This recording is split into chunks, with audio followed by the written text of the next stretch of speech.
नमस्कार दोस्तों, मैं इस वक्त थाने में हूँ जो कि यहाँ पे गणेश जी नाइक जो का दरबार लगा है। यहाँ पे दूर दूर से महिलाएं और सभी लोग आए अपनी समस्याओं को लेकर और हम आपको ये देख सकते हैं तस्वीरें। और जो कि यहाँ पे गणेश जी नाइक स्वयं लोगों मीडिया से बात करके क्या कह रहे सुनिए जरा।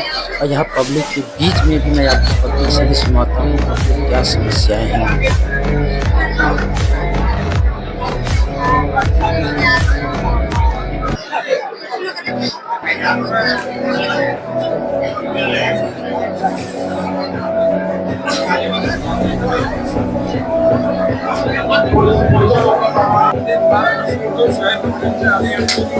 राहिलेले आहे त्यांना मंत्रालयात किंवा मोठ्या मोठ्या ऑफिसमध्ये जायला खूप वाटतं.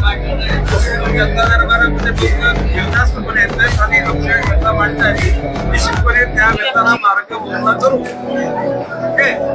सर काय सांगाल, प्रशासन काम नीट करत आहे मग आता त्याच्यात काय गडबडी होते या शब्दाला मी बोलू शकत नाही. पण सगळ्या बाबी तपासल्यानंतर मी त्या निर्णयाप्रती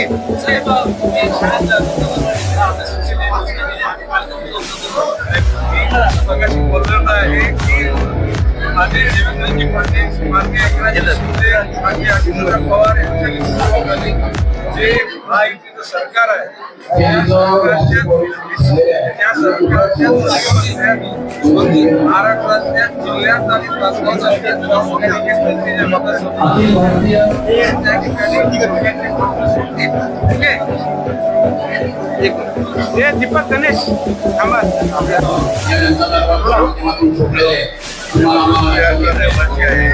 दोन तारखेपासून दृष्ट्या कोऑपरेटिव्ह बँकेच्या रिझर्व्ह बँकेने टाकलेले आहेत. सर्वसामान्यांचा पैसा आहे. जे रिटायर्ड लोक आमचे पैसे